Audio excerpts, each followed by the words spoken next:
Welcome back to Farm to Film. I almost forgot the name of my podcast for a second. That would have been problematic. Yeah, I mean, this is really only a few episodes in, yeah, Snatched is in development, and we are here meeting cast, we're meeting crew, and I have a very talented actor here today that I'm very excited for you guys to meet. This is the one and only Anthony Carvello. Anthony, welcome. How are you doing? Thank you, Derek. I'm doing fantastic. I'm grateful to be here. I'm grateful to have a Bowser Cup. I'm Yes, also going to get in cheers. trouble for that. Cheers to you. I mean, I Take don't that think speech. Nintendo's going to sue us. We're not That would be great for publicity if they did, though. true. Yeah. Yeah. Come get us. Bring it on, Bring it on, Nintendo. Nintendo. It's a goal. Yes. Thank you for having me. Yes. And for calling me a talented actor. That's so kind. I'll take it. You don't think you're talented? I do think I'm talented, Yeah. but it's kind to hear from other people, you Yeah. know, and I think talent also comes with hard work and craft. And so then when that's appreciated by people whom I think are talented, Wow, thank you. yep, giving it back. Mhm.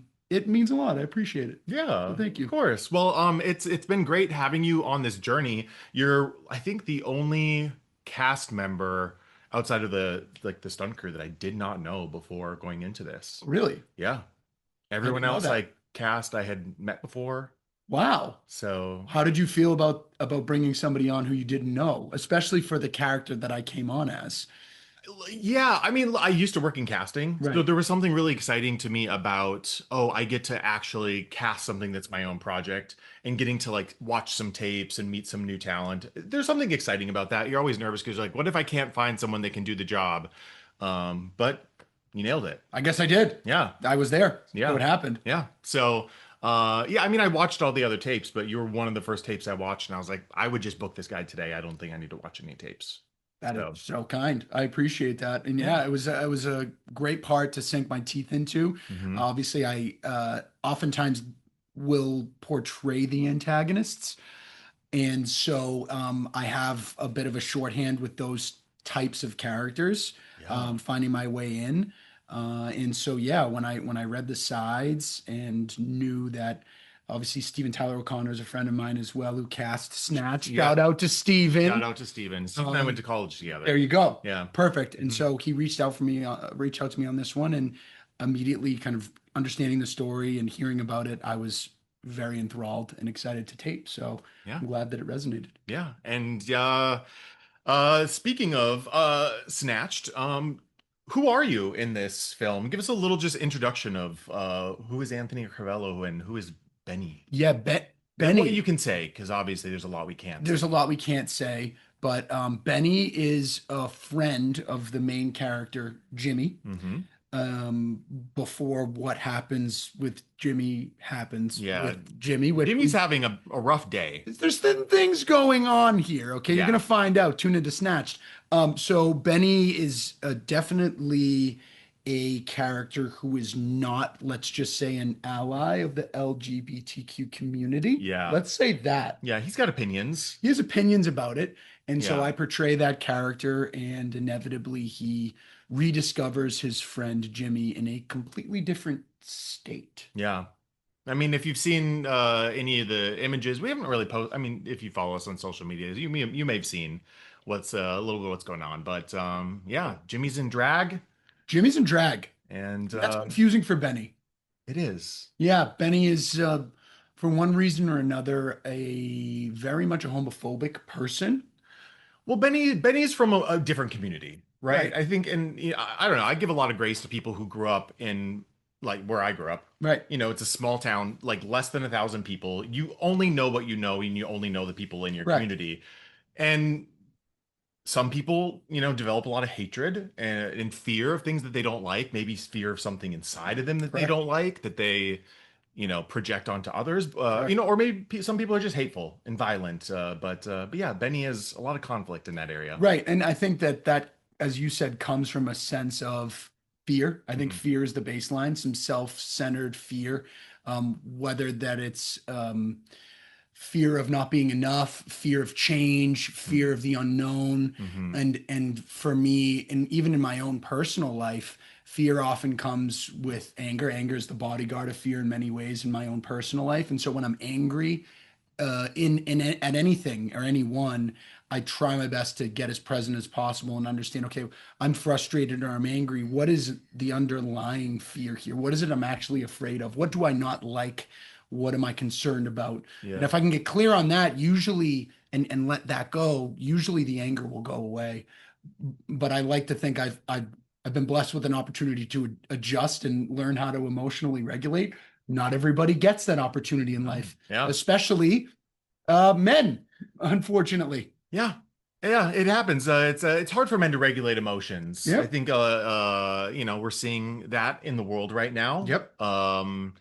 Which is funny. I keep seeing people post like, "Oh yeah, so women shouldn't be in charge because of their emotions," and then you sort of like look at the state of the world, and it's like, I think, I don't know that we really want to get into too much of politics, but It, it's out there. we're Men are yeah, emotional too. Men have emotions. and we react to them with bombs. Yeah. I don't Yep. like you. Yep. Boom. Or Bombs I don't fired. like the way you made me feel. Yep. Bomb. So Hmm. I Hmm. mean that's just history, right? It's just history. Men have been in Yeah. charge historically, and it's not it's less about politics, more about humanity, I Yeah. think. Has this been working? I mean, the earth is still spinning, which is Hmm. good. Hmm. We're still alive We're at the moment. yeah, all the humans here are still alive. Hmm. So we're here today. It's working up until now. Yeah. Who knows what the future will bring? But men, regulate emotions. Learn how to, Yes. we need to learn how to deal with our fears. And I think that this film, this character especially, doesn't know how to, the one that I played, Yeah. um, is unclear on what it is that he actually is afraid of. Yeah, I don't think he ever really has confronted that. And whenever he is forced to, I think it's um there's probably an avoidance or avoidance or violence, I think is where Benny turns. Great. Avoidance of violence is wonderful. And I think that as opposed to internal confrontation with oneself, it is much sometimes easier to push that outward into external confrontation with the Hmm. world and with others and with people, places, and things. And Yeah. so that's definitely, as I approached the character, as I approached even just the audition, keeping that in mind and understanding what am I reacting to internally, Hmm. um, as opposed to the obvious there were things to interact with out there, but Yeah. what was it that Benny was dealing with inside? And Yeah. so that And was the approach. yeah, and you brought like a very sort of creepy playfulness to Right. Benny, which you got these eyes, man. These, yeah, very, very expressive. That's the eyes and the smile. It was a lot of subtlety in terms of like, he wasn't just, I don't know. There's something about Benny that's very intriguing. And I think that he wouldn't have that if it weren't for what Well, you thank brought to the you. character. Thank you. I appreciate that. Yeah, I do have weird eyes, and I can match a smile to it. But I think, yeah, I think the creating discomfort in others is a way to um, avoid the discomfort within oneself. Sure. And so if I'm seeing someone else turn, I'm distracted by the energy that's going outward. And so I don't have to deal with the discomfort that's occurring from within. And so that Hmm. was, I think, clear in the writing and clear in the playfulness that at least I saw in the writing. Great writing. Thank you so much Yeah, again. Wow. I want to go back a little bit sure. to the beginning of how and why you got into this industry. When was like the first moment you remember wanting to be an actor? I didn't grow up in the theater. I didn't grow up in drama club. I didn't grow up in that world at all. Mm. I was brought to a few castings and auditions when I was like 10 for like a commercial or two Yeah. in the Boston area. I grew up just north of Boston. And I Something remember you had wanted to get into, your parents were like, well, let's give this a try, or my dad's high school uh, had a high school fling, okay. who ended up being the president of a casting company in the Boston area. Oh, okay. And so, shout out to Angela Perry at Boston Casting. I was brought in as kind of a family friend to audition, and I didn't really enjoy the process. I don't even really remember what I auditioned for, but Hmm. I had no interest really in being an actor. And then one day, like when I was in college, I kind of noticed that I wasn't a bad looking guy. Hmm. And I thought, well, I'm a good looking guy, so I could be an actor, but never really approached any of that. But I had like, That man, is the first qualification. you need to be good looking to Yeah. be an actor. If you're Hmm. not good looking, nobody's ever going to You're never cast going to you. get hired. And that's, yeah, of course, that's the main Yep. prerequisite. Hmm. I got into sales out of college, and a sales director suggested that I take an improv class to develop some flexibility in the midst of my Good sales advice. meetings. Good advice. Great advice. And so I took an improv class, the People's Improv Theater in New York City, and I remember the first night, it was a Wednesday night, I fell in love with the class and I fell in love with performing. And I was like, wow, this is amazing. It became the night of the week I looked forward to more than like Thursday when I could start drinking. And Mm. so I loved improv. When that ended, I was like kind of bummed. And I was like, you know what? Let me look up some acting techniques and let me look up some schools that I could go to. And so I found that Meisner technique, which is living truthfully under imaginary circumstances, It's moment to living moment. truthfully under imaginary circumstance. Yeah, that's what it is. Everybody Yeah. knows that. If you don't Yeah. know that, then what do you know? Shout out Meisner. Yeah, shout out Sandy Mize. Yeah. I studied Meisner in college too. There you go. Hmm. And so I went to T. Schreiber's studio and I took an intro to Meisner technique class. And I remember in the first repetition exercise being Hmm. like, I love this and I want to do this. But I Hmm. really didn't have the, let's say, fortitude or the faith in myself to quit a corporate job and leave that behind for many years. Yeah. It's Many very years. scary. It's horrifying. And Hmm. so I just like kind of like cobbled together this like self-made conservatory like 3 nights a week after my corporate job. Mondays, Tuesdays, and Thursdays, I would do like an on-camera class, a scene study class, an advanced miser technique class. And I did that for about a year and a half. And that was Yeah. kind of like a cobbled together conservatory of my own Yeah. creation. And that's how I got into it. That's how I found it.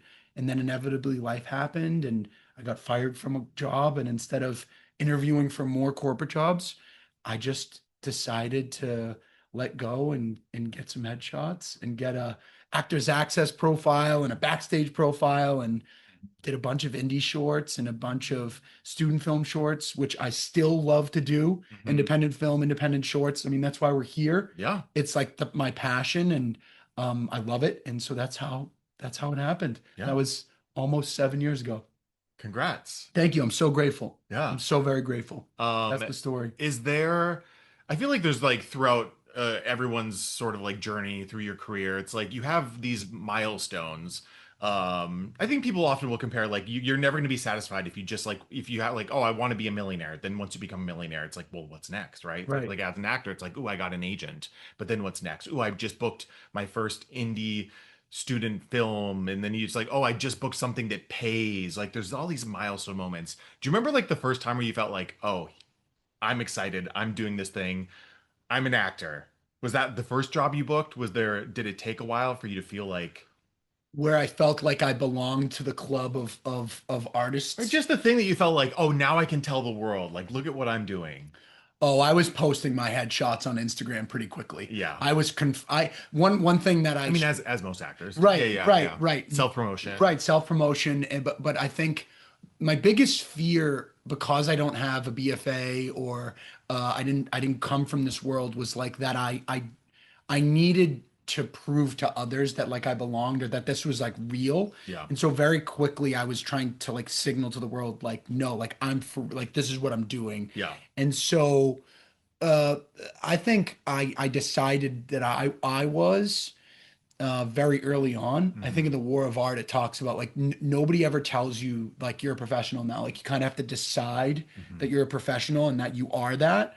And so I did that very early with myself, but I think because I'm still breaking the desire to be accepted and validated from the outside world, nobody ever says, I mean, you can get a SAG card, but even then, like, you're not, like, when are you truly an actor? When does that happen? Yeah. It's debatable, but It is. It is. It is. For me, I think when I booked this like mob pilot hmm. about a month into the decision to go to be an actor, Hmm. and on set I felt settled and I felt like I belonged. I felt like I was doing work that was resonating with the fellow actors that were there that had much more experience than I did, and I felt like I could play. And so that was a moment. And then I got to work on a film called Don't Look Up, which was on Netflix, Yeah. and I got to work with some pretty heavy hitters on that film. The scene I was in got cut from the final cut, Okay. which was Unfortunate. which was unfortunate, but a massive learning lesson for me, which was that the work is what is important, not the result. Sure. And so I got to go there and do that work. And that was also a moment about a year and a half in to the decision to quit my corporate job, where I found myself on this big set under the direction of Adam McKay and working with some amazing people whom I looked up to. And again, I could dance, I could Mhm. play. Mhm. So that was like another solidifying moment for me. Like I can do this. Yeah. Yeah. And you've done some cool stuff. You've done some shows. I've done some Yeah. shows. The one I most recognize you from is Poker Face. Pokerface. Yes. If you haven't Yes. seen it, great show. Yes. Fantastic show. Fantastic show. Very Natasha, bingeable. very bingeable. Natasha Mhm. Lyonne and Ryan Johnson are geniuses in what they did. Very much like a throwback to the days of like Columbo, the weekly whodunits, Yep. but stylized in a beautiful way and shot amazingly. And the episode I worked on, directed by John Dahl, Hmm. and I got to work with the likes of Simon Rex, who has had this Yes. amazing renaissance in his career. Shout out to Simon, Hmm. and just some amazing. I just had an amazing 2.5 weeks on set where I was part of essentially a baseball team, and we were in a dugout, and it was very much like a team environment. And so grateful to have been a part of that show. And unfortunately, it seems like it's taking its own turn into a new, as things do, Yeah. right? That things change. But yeah, that was an Yeah. amazing experience for me. And again, like a moment where I was like, I belong on these sets, and I have earned the right to say I'm an actor. Hmm. And I think that's something I still grapple with day to day. Is like, am I doing this right? Right? As a filmmaker, I'm sure you wonder the same thing. Like, am I Yeah. doing this right? And I don't know if we ever know for certain. I don't, there's not really a right way anymore. I think that, media has really changed a Yeah, lot, even since, I went to college for acting. yeah, So, am I more qualified as an actor than you? No, you've done more like bigger work than I have. So it's sort of like, it doesn't matter how and where you've studied. I think it's a little bit of there's a natural gift and a curiosity, I think, that one must have to be an actor, to be able to want to explore another person's life, to like really truly explore like what is this person's world, like how do they move through the world physically, how do they think about the world, right? We all have different perspectives, and it's crazy. I think part of the divide that's happening in the world right now is that people are living in alternate realities to each other, yeah. in terms of like, we can both look at the same painting and see an entirely different world. One is evil and one is good. Right. And as an actor, I think you have to be willing to really fully devote to that character and believe that you're the hero of your story. 100%, and be their lawyer in many Yeah. ways, and finding empathy even for a character as dark as Benny, Yeah. and understanding and doing the work to understand why someone else thinks the way they do, moves through the Mhm. world the way they do, reacts the way they do, says the things they say. Yeah. And most of the time, again, it comes from a place, I think, of a human fear of, I think, of disconnect in many ways. I think that as you mentioned, kind of we're in these alternate realities, in these bubbles, and the pandemic really contributed to that in many ways, where we're all Yep. kind of in these siphoned places where we kind of live with our own thoughts, and we're not out there connecting with each other and connecting with people who have different ways of life and different ways of thinking. And oftentimes, a different way of life or a different way of thinking directly contradicts ours and makes us feel less than. So now we have to kind of overcome from a place of righteousness, and it's a mess. And as an actor, as an artist, it forces us, me, to look at someone and not judge them, but empathize with them, Yeah. no matter what they're saying or how they're living. And that's a major gift. And as an actor, yeah, it's a special thing to be able to do that. It Yeah. really is. Yeah. And I had an acting coach. That's something I always liked, that he would say is, um, talent is, obviously it's important to have. It's important to be good looking, as we've talked about. It's the number. It But is the number one thing. number one thing, number two, talent is It's is, not. is helpful. But he would always say, preparation meets opportunity. Yeah, Like, be as prepared as you can be. You can't control when an opportunity knocks on the door. You can't control whether or not you get an audition. You can't control like how your agent is pitching you, but you can control once you're in the room how you act, how professional you are. And when you get the job, like show up and do the work. totally. And I think preparation is not just like learning lines or crawling on the ground and pretending that you're water. Or I think it's for me, it's moving through the world on a day-to-day basis and witnessing the humanity of other people as presently as I possibly can in every interaction that I get to have, and looking someone in the eye and actually seeing them Hmm. and watching the way they, a barista makes my coffee, or watching the way a cashier, checks out something, or how they're holding their energy, and interact with them and be there with them Yeah. and be there with strangers, and look at the guy or the gal or the person that's in traffic next to me and just see the way that they're existing in their car, Hmm. and seeing all of That's not this. creepy. Yeah, no, yeah, it absolutely is. I'm using everybody. Okay. What else do you do in traffic in LA? You watch people in Look their cars, around, right? like there's just so much to interact with in the world. And it's I think again, I can forget it very quickly where I'm in my own head and I'm thinking about what am I going to do next in my career, which is Hmm. like I there's so much to see and so much to interact with. And I think being present is what my job is as an actor, and Hmm. being open is what my job is as an actor. So if I can do that in my personal life, that is preparation Hmm. every single day. Yeah. And I challenge artists out there to just be present in the world and just witness things and be a part of it. And that's again, that's just the gift. I never really thought that deeply until like paying attention to people in a coffee shop in my corporate life. It was all about like, what am I getting out of the world? And Mm. and I guess it sounds like what am I receiving, but and also just being there and giving, it's an amazing thing. It Yeah. really is. Just being alive. Yeah. It's pretty sweet. We It got a good is. deal. It We got a good is. deal here. Yeah. I mean, obviously there's a lot of good and bad everywhere and Yeah, and there always has been. But there is a lot to enjoy about life, a lot to love, a lot to appreciate, and totally. perspective is important. It is. Yeah. It is. You I am curious. So, I mean, obviously you said you got into acting late, Right. but like was there never a thought or a dream when you were younger and that you just didn't like allow to like be a dream, or like it really just never crossed your mind until I have seen later in life? I've seen home videos of me doing all sorts of impressions Hmm. and characters and voices. Wait, like what? I loved Jim Carrey growing up, and so I did a lot of Ace Ventura.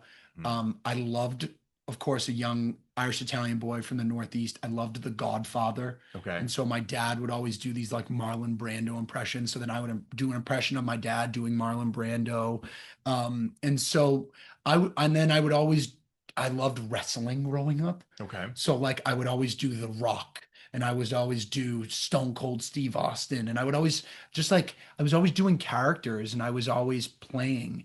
And I but I don't think the connection of that to an actual craft or a organized play was really ever on the forefront for me. I was as a kid, I played hockey and Hmm. basketball and baseball and soccer, and I was very busy with that stuff. And then my Sure. mom had me in like the robotics club, and like I was the editor in chief of my school newspaper in the middle school and in high school, and like I so I was a very busy kid. There was really no space for me for the arts in that way. Yeah.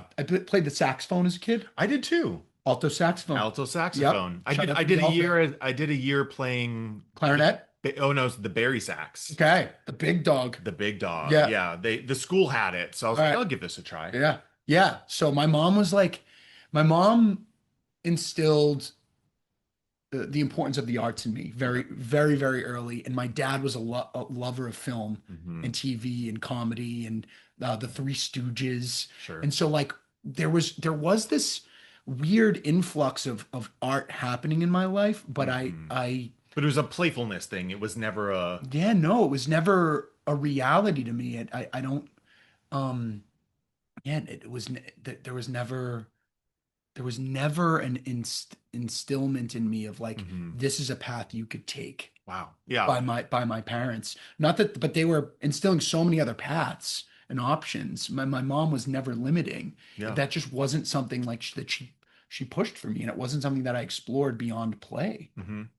It's crazy. Yeah, well, We everyone's journey is different. It It's is. always fascinating to hear. It is. Um, did you and you were talking about watching people, like mannerisms at the coffee shop, how they make coffee, how the clerk checks that you out of the grocery store, all Yeah. this stuff.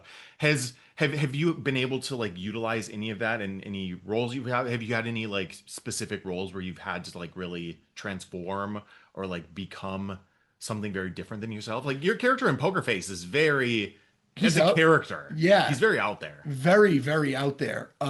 Yeah, I think watching some interviews of certain baseball players Hmm. who were very flashy, and like Big Papi David Ortiz, my favorite baseball player of all time, Red Sox legend, like watching the way he moved and the way some certain mannerisms that he had and just in interviews.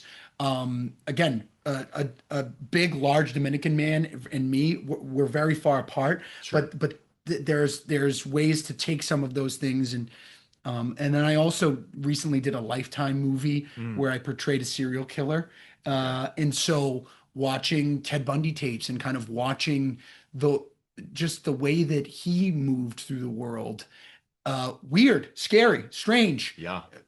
very uncomfortable thing to try to find empathy and understanding for.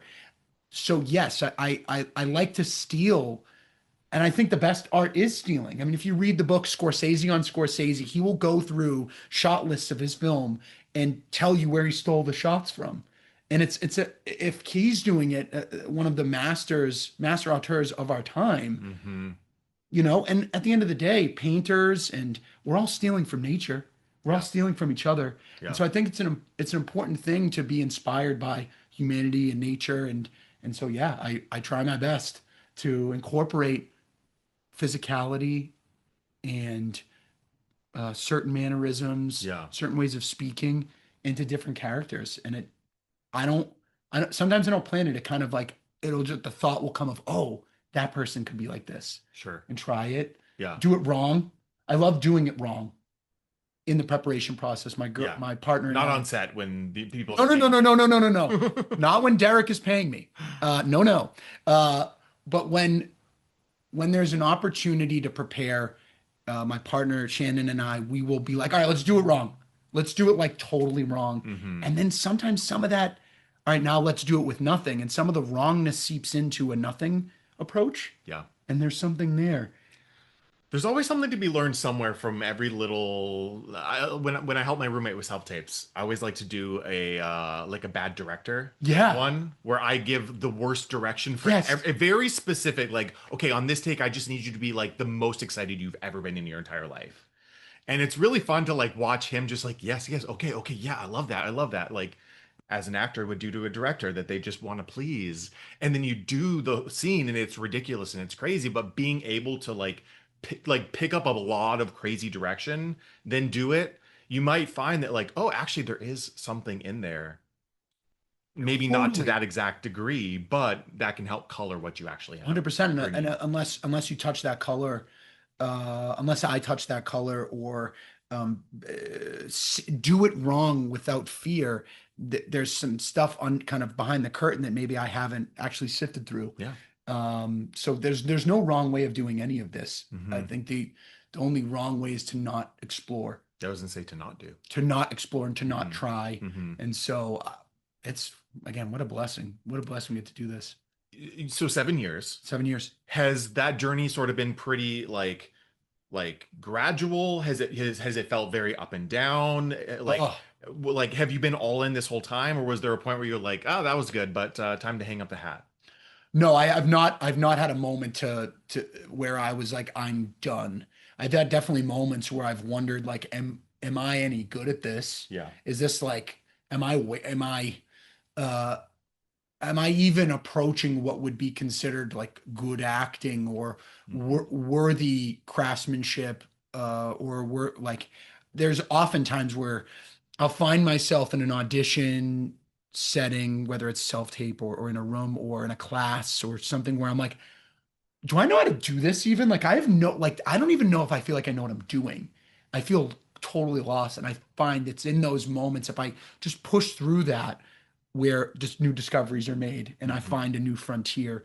Hmm. It has been wildly up and down. Yeah. Um, and I find that the journey is a worthy one of feeling it all. I was on set with somebody recently, uh, who I try to like surrender the outcome of my auditions and Sure. not get too attached to the outcome. Yeah. And he You have was to.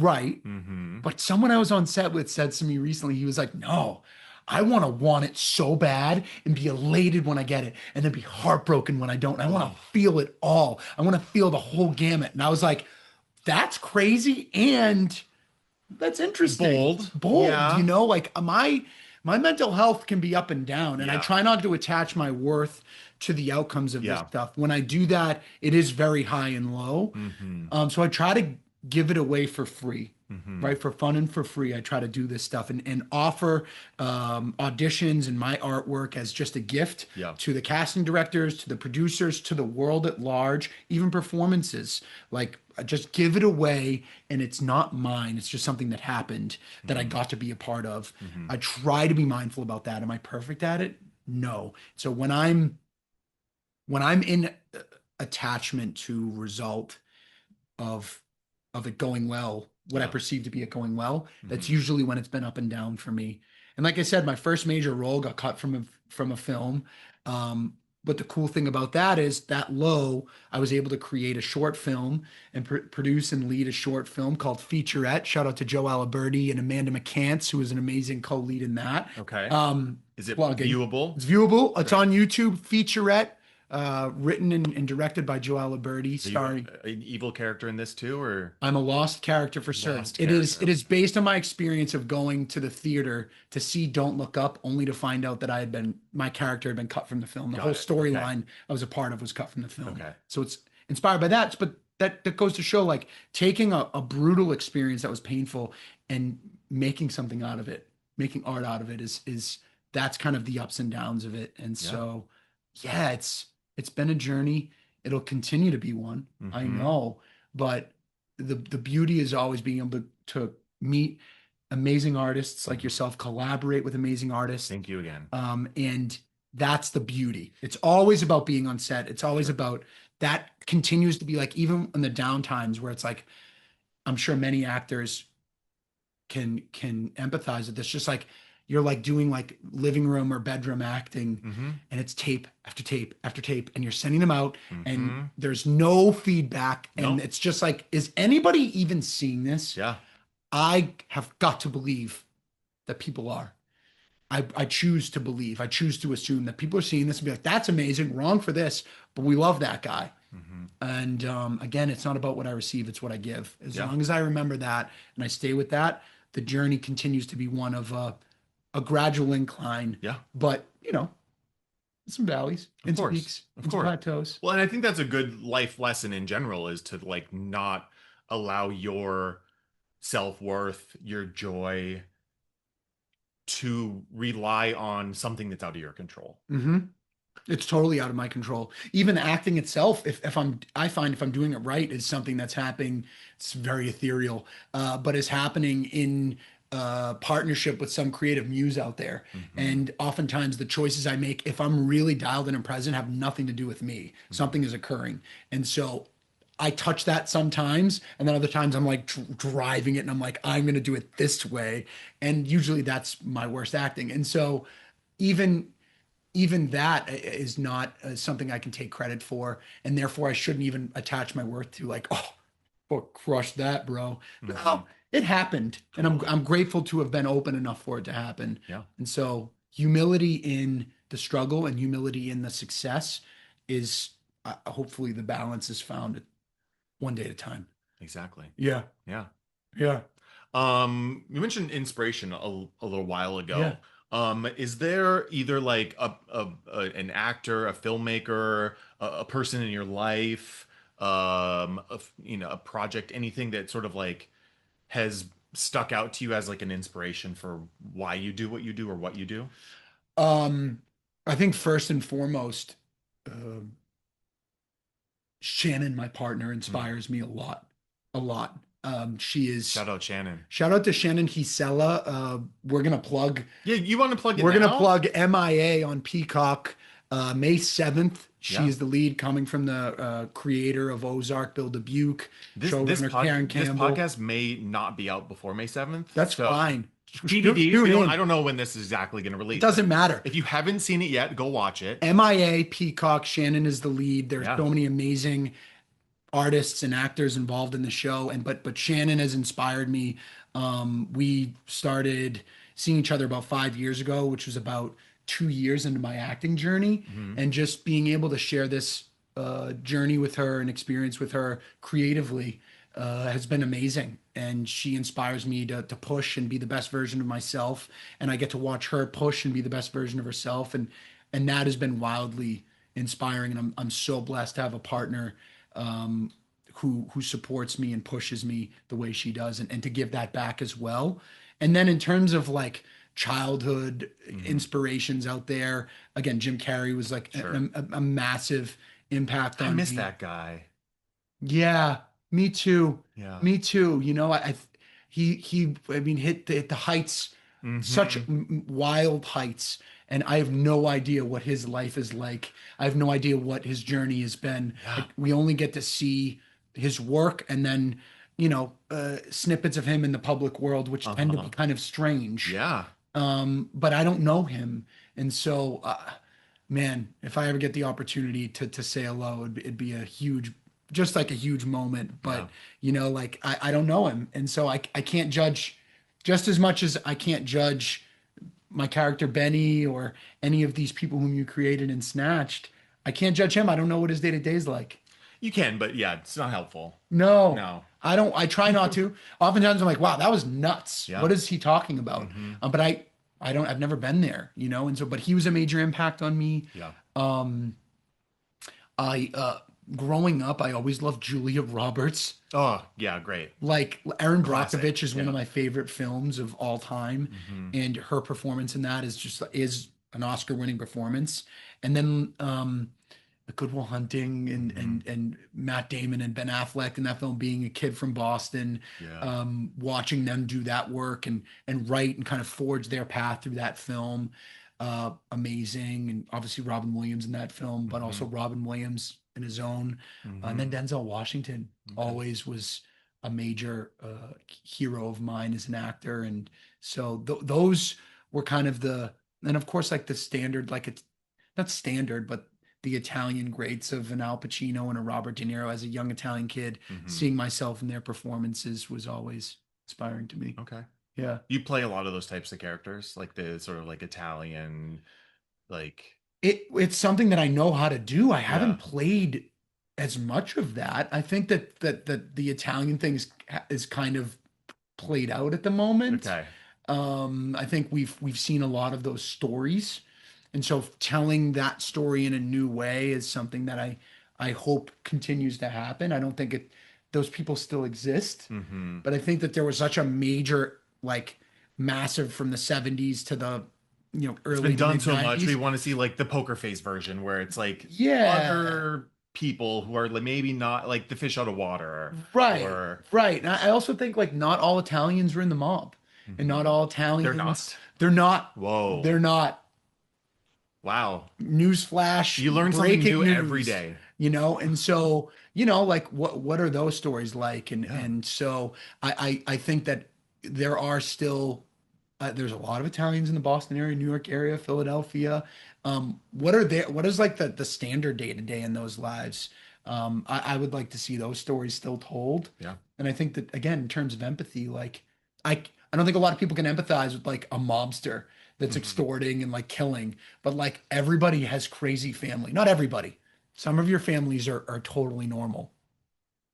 Yes. Totally normal, I'm sure. Totally But normal. for those of us that have, like, a little bit of eccentric families, I think, there's a way to still tell those stories and create empathy there. So Normal is all like what you all think that your family is the most normal. I mean, probably a lot of people think that their family is normal because it's what they It's what they Right, know. It's what you grow up with. right, right. So So normal is different to everyone. yeah, I still would like to tell more Italian stories. I'd love to tell Okay. more Irish American stories. I think that there's still a lot of those to be told, but all in due time. I think that there's space for everybody, and so Yeah. those stories have been told, and I'm happy to whatever opportunities come to me, I'm excited to explore. If you could like look ahead and be like bucket list type of like character, whether it's like do you have something that you like, oh, I haven't gotten to play that yet, but I really want to do, romantic lead, or like I really want to do like a crazy zany, like out there, like crazy wild character. Is there something in particular that is like on your bucket list? Those are all on my bucket Superhero? list. Those are all on my bucket list. Yeah. Yeah, I would love to do a rom-com. I would love to do I would love to do like a Boston liberal. Hmm. There is this there the Dropkick Murphys lead singer, whose his name's escaping me. They just had a great interview with him from the No Kings protest and Okay. rally in Boston. And he has this like he's this older white dude with a thick Boston accent, and he's super liberal. And Hmm. so it's I would love to play. There's so much amazing uh progressivism and liberalism in Boston that I think is rooted in equality and humanity, that I think the history of Boston, unfortunately, and certain racism in Boston overshines, and Hmm. people associate Boston as a city of racism, which there's a lot of a history of that, Yeah. unfortunately. Or just assholes. Assholes, massholes, right? Yeah. There's also a lot of people who are super progressive and want to push forward through that and have those old thick Boston accents. I Hmm. mean, JFK being like the perfect example of someone who was wildly ahead of his time in terms of his view on civil rights and was up there with this like thick Boston accent. So I would love to portray something like that and tell a story like that. Okay. Um, and yeah, superheroes. Uh, if Bruce Wayne is on the list. Okay. Yeah, I can Bruce see Wayne it. is on the I list, can see and it. so I'd love to explore that Yeah. at some point in life, God willing, whenever Robert Pattinson's done with it, maybe in 10 years, Sure. depending on how my career goes. There's so many multiverses though these days. Yeah, You why know, not? Yeah, that's the one that's on there's the list. space. There's Yeah, space. and then rom-coms, those are making kind of a resurgence a little Yeah, bit. I really missed like the early 2000s We comedy. all do. Yeah. We all do. And so Hmm. that would be something. Is there anything from a filmmaking perspective that you have a massive interest in exploring? I mean, I'm outside of this You're movie. doing I it mean, right now, outside of this Snatched. is. I mean, there's two different feature versions of Snatched. There's the solo, all about Mystical, the drag queen, Jimmy, whatever, however, whichever way you want to look at this whole thing. And then there's another ensemble piece, which I would love to do both, but I think there's a lot of opportunity in horror. Yeah, I think that like what like M. Night Shyamalan did, Jordan Peele, there are sort of like they have almost like their own genre of horror. Oh yeah, And that's what I would love to do. totally. I Yeah. Robert Eggers. just Robert Eggers has been doing some amazing work kind of in like yeah. the horror kind of period piece space. Hmm. Um Osgood Perkins, like Long Legs was Yeah, a film that I crazy. loved. And so characters like that also like Nick Cage's ability to like explore just wild just frontiers of humanity. Yeah. I would love to have a career like that. It was a great movie, very dark. Super dark. There's horror that like you leave the theater and you feel like that that's a dark story.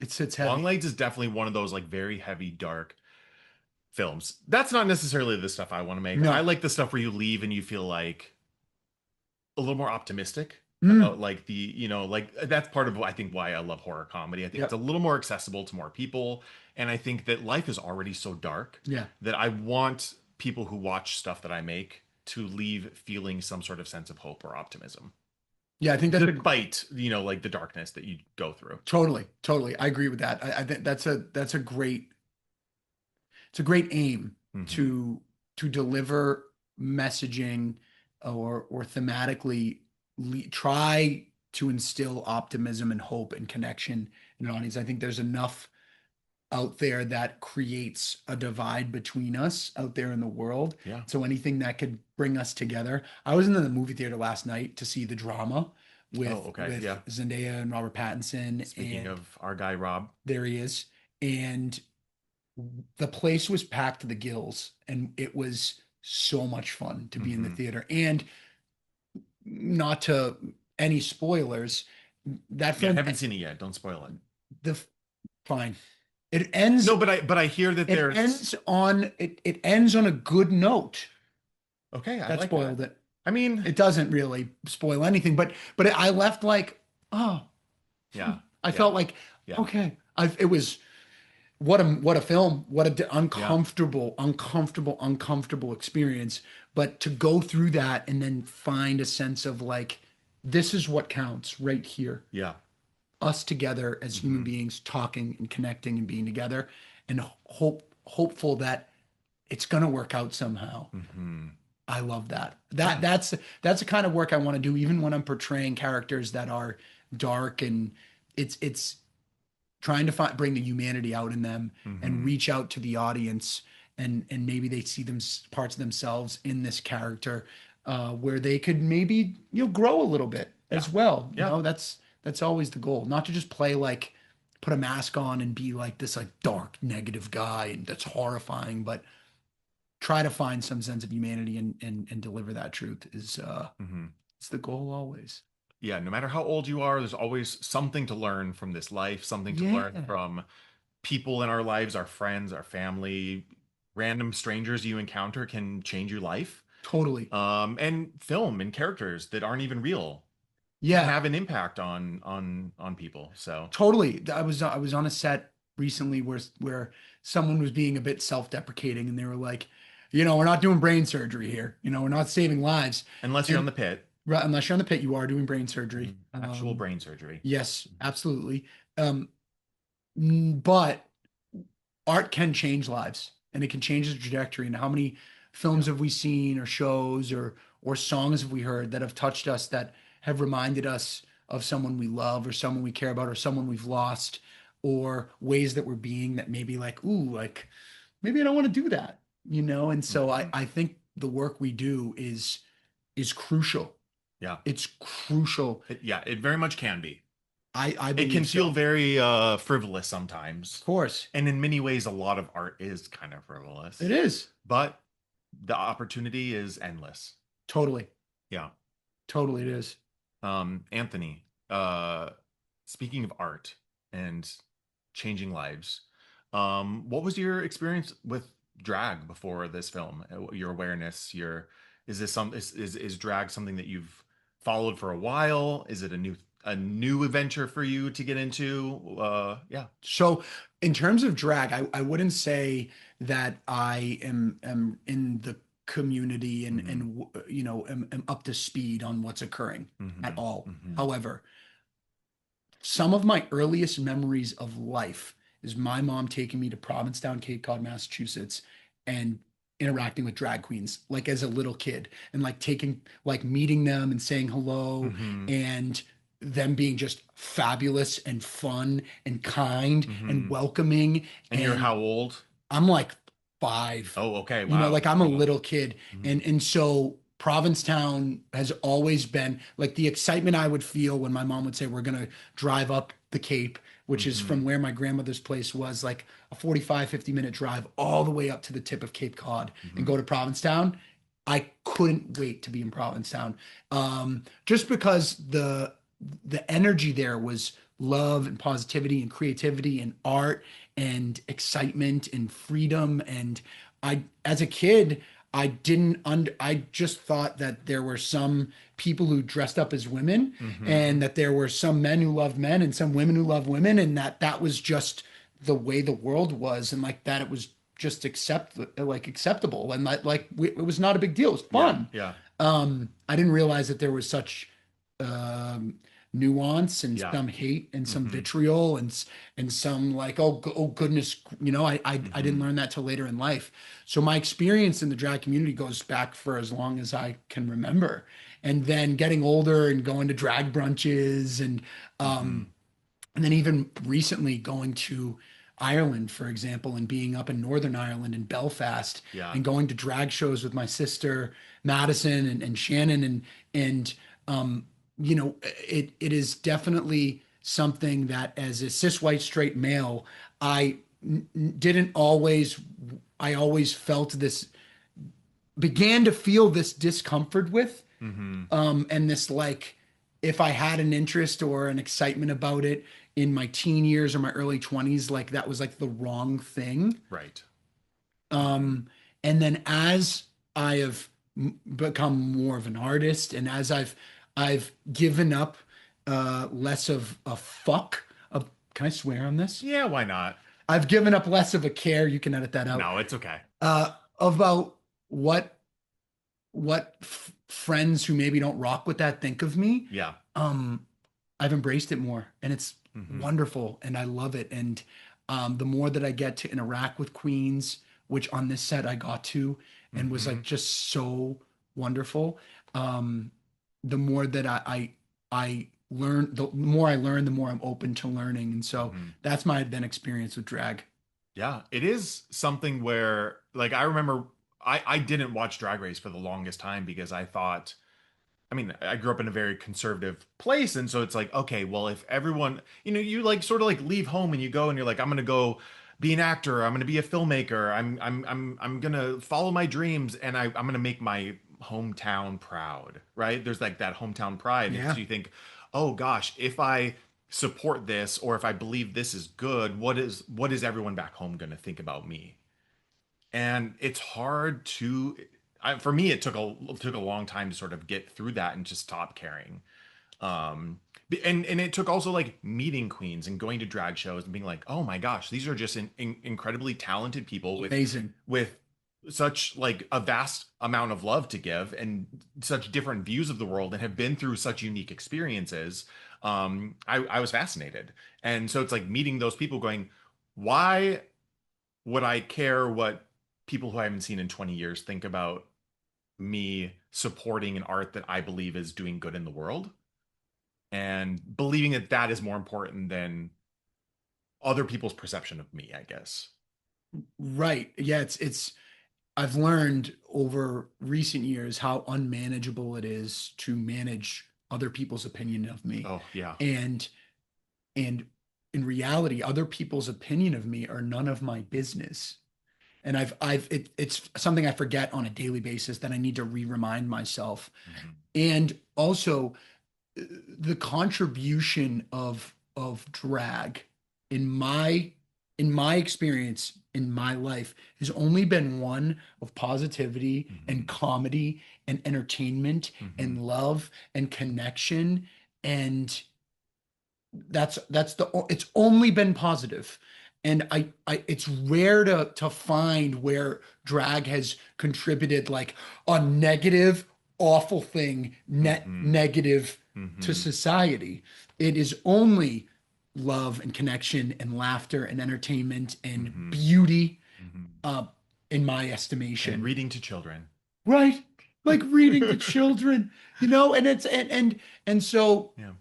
that has been, something that over the years I've become more and more open to. And Yeah. rediscovering a drag show in Provincetown or in Belfast, Northern Ireland, or New York City or here in LA, um, has been such a joy. And then again, like as soon as I saw the breakdown for this when it's sent over, I was like, God, please give me an opportunity to be a part of this. And Mhm. even though, again, I was part of it from an antagonist perspective, even the one day I was on set to speak with the queens and hang with the queens, and one thing I take pride in, again, as a cis white straight male, Mhm. is being a safe space and an ally to those to all people and especially to those people, and Yeah.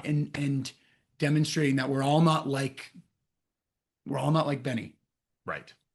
Which is important. We're not. Thank you for your service. Yeah, I'm so, Yeah. like what, saving the world, It's really hard as a straight cis white male brutal, to so tough. really feel like people understand what you go through. Because it's not just all sunshine and rainbows. It's very little rainbows. Well, no, I being a mean, little facetious, but you're being yeah. very facetious. It's so tough to be us. No, but like I'm not trying to be like I this know. hero or this virtue signaling kind of guy, but I think it is important to to just show up and be and try to vibrate in a loving, kind it's the way. actual least you can do.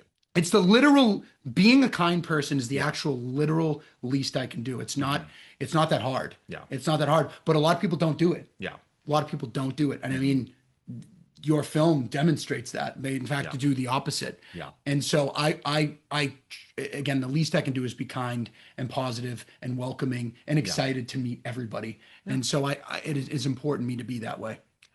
Is there any like a drag queen in particular that you'd like that you have a favorite? Do you have anyone that you like have seen multiple times or Names are escaping me yeah, right that's now, to be okay. honest. Names are escaping me.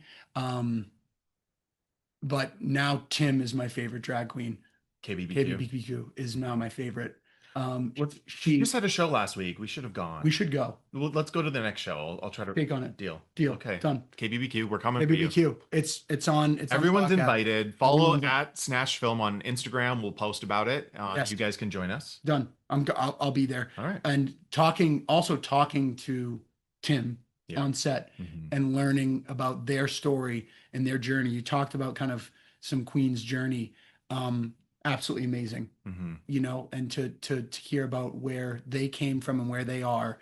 Um, I've never had such struggle in my own personal life and such overcoming. And so to even see to see the pitch and see that split, holy shit, Hmm. mind blown. Yeah, for I mean, for context, I just showed Anthony the little sort of like teaser that we made for we're right now we're raising funds for post-production Yep. because we went a little over budget. Yeah, it did. Which, it was an ambitious 3-day shoot that should have really probably done a 5-day shoot. Like you should have been on set 2 days probably. Definitely. So yeah, we're raising money for post. We're working on getting a merch store up. Hell yeah. So if you want to help support what we're doing, you can buy some shirts, buy some merch, donate through that website. I'll throw all those links in the show notes. And you should. Yeah. Snatch the story, the set, the work, the design has been probably the single most unique film and story that I've been a part of in my short career thus far. And I'm so grateful to have been a part of it and continue to be a part of it. And so, yes, pay attention, support, send some money, get a shirt, follow this story because it's definitely going places in my humblest of opinions. Well, thank you, Anthony. Yeah, It was great having you on thank you. set, having you on this project. It really felt like just like the perfect fit. Thank you. And excited to get to share his work with you guys. Thank you. What's next for you? What is next? Well, what have I been up to? It's hard to keep track. I've been busy. It's Good. great. I'm so grateful. I'm so grateful. I've been busy.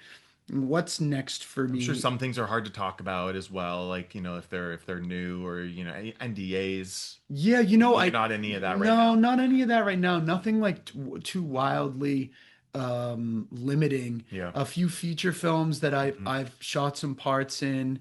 I also shot an amazing short through the USC Stark Okay. MFA program, which I'm very excited about. It's kind of a bit of a darker Yeah. kind of horror thriller, and it mostly at the moment being a very supportive partner. Mm. Again, I don't know if I mentioned it. MIA, Peacock, May Yeah. 7th. I'm sure you got some red Go ahead. carpets to go We're going to the Miami Film Festival. yeah. Arm candy. Yep, April 19th. I'm going to arm candy it. Nice. Make sure I get a tan for that and, Mm. get a little workout in so I look okay. Yeah.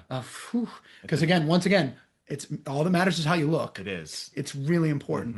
Mhm. And so that's, supporting Shannon and just working on the things that I have coming up and Okay. continuing to chip away and inevitably supporting Snatched as it Yeah. comes out of post. I'm so excited for it. That's one of the biggest ones that I'm most excited about, Yeah. seeing where it goes and where it lands. And I have a feeling I'll be seeing you at many festivals as well. I hope so. I I believe very so. much hope so. That's what's next. How about you?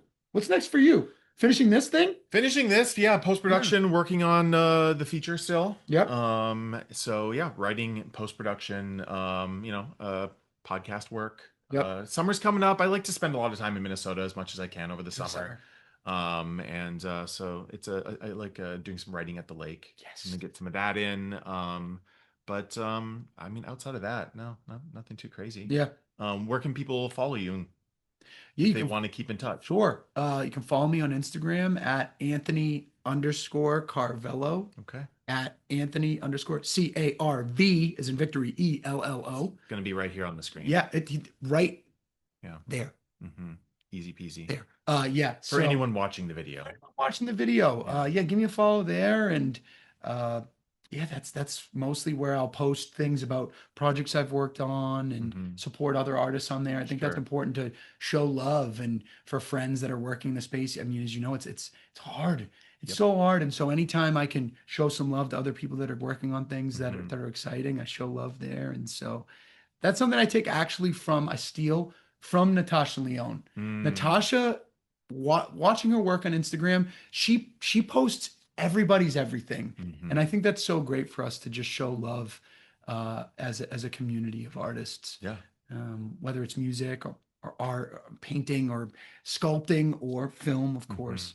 I'm Hmm. showing that love. So yeah, that's where you can follow me. All right. Show the love, share the love. Yeah. Do you have a life outside of acting? Do you have interests No, outside? all I do is act. That's all you do. A lot of actors are like that. They have very little depth to them. It's Oh just God. acting, film, character, Yeah, my and life. that's the box that you're Yeah, in. my life outside of acting involves a lot of work and recovery. Hmm. At the risk of breaking a tradition of anonymity, I'm a person that is in recovery, Oh, okay. and Yeah. so I spend a lot of time in that space doing a lot of the work that comes with it, Sure. with the men and women who find themselves in that space as well. That's a lot of my work. Hmm. Love to go to the beach. I love being in nature. Love a good hike. Hmm. Love a good like spike ball and beach football day. Okay. Love that. Okay. Spending time with family when I can is fills my cup. And that's really kind of like the time outside of acting that I like to spend Yeah. is with family and kind of in the recovery spaces I find myself Hmm. in. And so, and then hang with my lady, like we get to eat at some great restaurants. I'm a foodie. Okay. I got some great restaurant recs. If you ever need a restaurant rec in any city, Any city. literally if you're in Buffalo, New York, Okay. I could tell you somewhere to go. Any city, specifically Buffalo, New York. Buffalo, New York. I was just there. I shot a feature in Buffalo, which is Okay. why I referenced that, and I found amazing places to eat in Buffalo. Okay. Yeah, I know, random. All right. Well, Cool. I gotta get your LA food I'll recs. get your LA ones and then Buffalo for you. Okay. Yeah, Okay. for What's sure. your what's the go-to cuisine? In LA or I in don't know, just Buffalo? like if you like what's your like I'm craving ramen. I don't know. Yeah, I would say usually Italian. it's Italian. Yeah.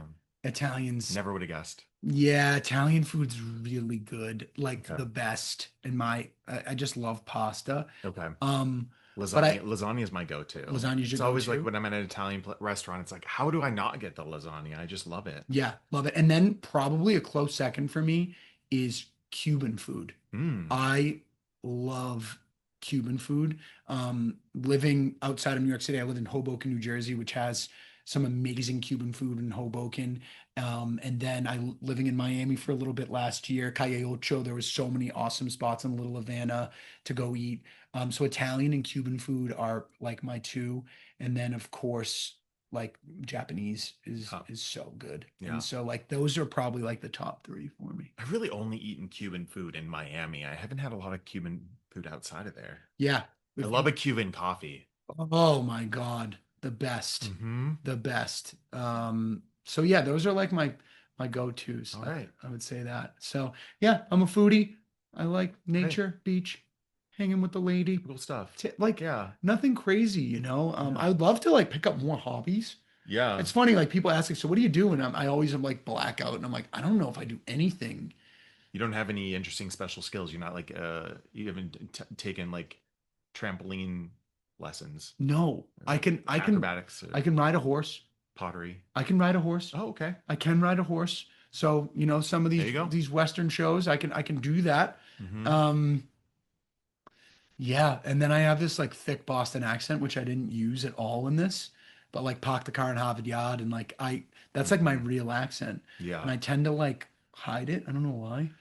It's like I think as an a actor, you're code sort of like switch. told to be like you need to be able to get rid of it. So I think we're sort of like we need to be neutral as often as possible. Yeah, I code switch often. Yeah. And then once I start talking about it, it starts Mm. coming out. And Hmm. then once I talk to family, it comes out. And especially when I'm in Sure. Boston, it comes out. Yeah. But then like you know, I have that. I guess those are my skills. I can ride a horse and I have a Boston accent. Okay. And so let's see how far that takes me in my career. You're gonna go far, my I'm gonna friend. go far, kid. All right.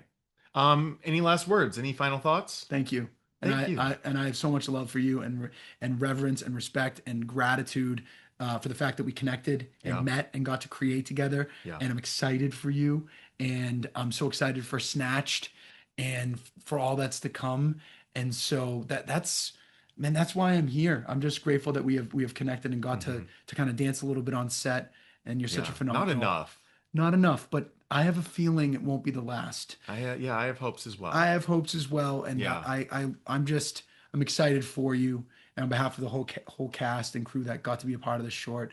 Thank you for kind of leading the way and pushing us forward. And yeah, let's spread the love. Be Yes. kind to one another. Spread love. Be kind, and that's all I got. It's a great message. That's I it. think we'll leave you with that. Everyone, thanks for tuning in. Give us a like, give us a subscribe. YouTube, Instagram are the best places to follow Hell yeah. along. You can get the podcast RSS feed if you prefer to listen on your podcast player. Share with your friends, and we'll see you guys. We'll see you guys soon. All right. See you soon. Have a great day. Be nice. Be kind.